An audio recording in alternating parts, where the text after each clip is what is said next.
வணக்கம். KM7ல வந்து இவங்க பல வருஷ காலமாக தொண்டு ஊழியம் செஞ்சுட்ருக்காங்க. இவங்க பேர் கண்ணகி. மற்ற விஷயத்த அவங்களே சொல்லுவாங்க. கண்ணகி. வணக்கம், என் பேர் கண்ணகி. நான் KM7ல ஒரு 10 வருஷமாக வாலண்டியர் பண்ணிகிட்ருக்கிறேன். எங்கள் கூட வந்து இந்த அழகான அக்காமார்கள்லாம் இருக்காங்க. நல்ல ஒரு பழக்கம், சேவை செய்யணும். கையெடுத்து சாமியை மட்டும் கும்பிட்டா பத்தாது, மற்றவங்க மனசுலையோ சந்தோஷத்தையோ நிம்மதியோ உருவாக்கணும் அப்படின்னு அக்கா வந்து எங்களுக்கு கற்றுக் கொடுத்தாங்க. ஸோ அதை நாங்கள் இவ்வளோ சந்தோஷமாக செஞ்சுட்டு இருக்கோம். நன்றி. அப்புறம் இன்னொன்று இவங்கெல்லாம் இவங்க 2 பேரும் எனக்கு, அதாவது கேஎம் டீமில் வந்து மேனேஜ்மெண்ட் டீம்னு வந்து சேர்த்து வச்சுருக்க ஒரு 4 பேர். அவங்க வந்து என்ன செய்வாங்கன்னா, ஏன்னா எங்கள் டீம் வந்து ஒரு 200 பேர் இருக்கும். அந்த 4 பேரும் வந்து எல்லா இதுலேயும் வந்து ஒரு ஆள் வந்து பத்தாது லீடராக இருந்தாக்கா. அதனால் அங்கங்கன்னு பிரித்து வச்சுருவேன். இவங்க இந்த வேலையை செய்யணும். இப்போ வச்சுங்க க்ரௌட் கண்ட்ரோலு, அப்புறம் அன்னதானம் சர்விங்கு, இதெல்லாம் தனித்தனியாக ஆளை வந்து லீடராக போட்டு வச்சுருவேன். மற்றவங்க எல்லாம் அதை ஃபாலோ பண்ணிட்டு செய்வாங்க. நம்ம குழுவில் வந்து நம்ம வாலண்டியர் செய்கிறது வந்து எல்லாருமே வந்து இது ஒரு பகுதி நேரம் மாதிரி தான். ஆனால் எங்களுக்கு வந்து தனிப்பட்ட வேலைகளும் இருக்குது. இப்போ நான் வந்து டீச்சராக இருக்கேன். என்னோடய குழுவில் செஞ்சவங்க ஆர்மியில் இருக்காங்க, கடல் விமானத்தில் இருக்காங்க, இவங்களும் வேலை செய்கிறாங்க. எல்லாருமே வேலை செய்கிறோம். இது ஒரு பேஷன்.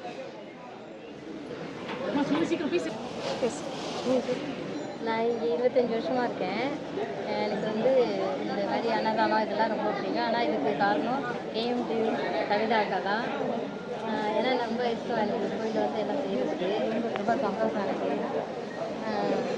மற்றபடி எல்லாருமே சேர்ந்து எல்லாம் ஒற்றுமையாக நாங்கள் செய்கிறோம். ரொம்ப பிடிச்ச ஒரு இது எங்களுக்கு.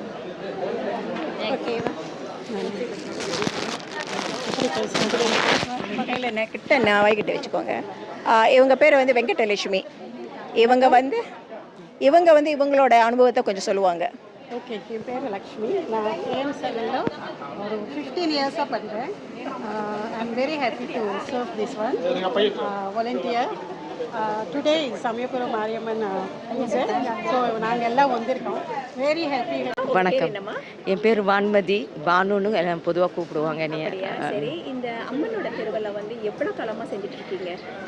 கடந்து ஒரு 12 வருஷமாக இங்கே அம்மா வந்து இங்கே பிரசித்த பண்ண அவங்கள ஆவாகாரம் பண்ணினதுலேருந்து இந்த இடத்துல நம்ம பண்ணிகிட்ருக்கோம். ஆல்மோஸ்ட் 12 இயர்ஸ் ஆக போகுது. 12 இயர்ஸ் ஆகுது. இந்த விழாவோட பெயர் என்னம்மா? பூச்சொரியம் திருவிழா. மாரியம்மன், சமயபுரம் மாரியம்மனுக்கு அம்மாவோட தலையான ஸ்தலம் வந்து சமயபுரம், திருச்சி. அங்கே மாசி ஞாயிற்றுக்கிழமையிலேருந்து ஆரம்பிச்சிருவாங்க. அப்போ அந்த 4 ஞாயிற்றுக்கிழமை 5 ஞாயிற்றுக்கிழமை வரும். அங்கே 18 கிராமத்துலேருந்து பூ கொண்டு வந்து கொட்டுவாங்க.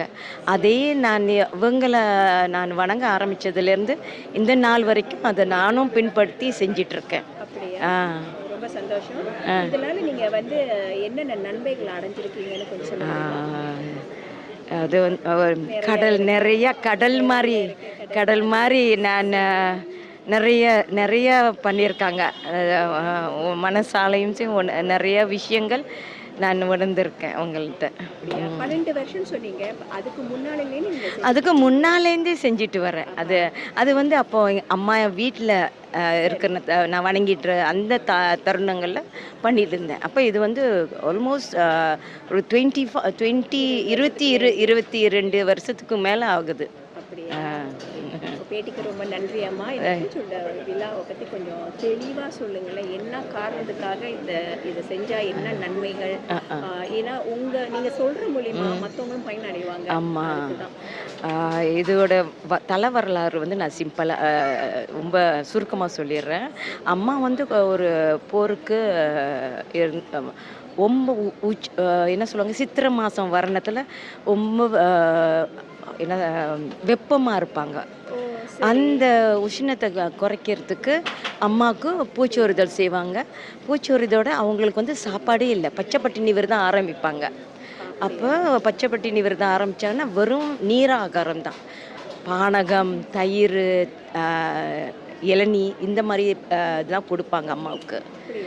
இந்த சாப்பாடு கொடுக்க மாட்டாங்க. எனக்கும் இந்த விழாவோட காரணம் தேவைகள் எதுவுமே தெரியாது. நீங்க சொன்னதுனால நான் ரொம்ப நன்றி அம்மா. ரொம்ப நன்றி. தேங்க்யூ.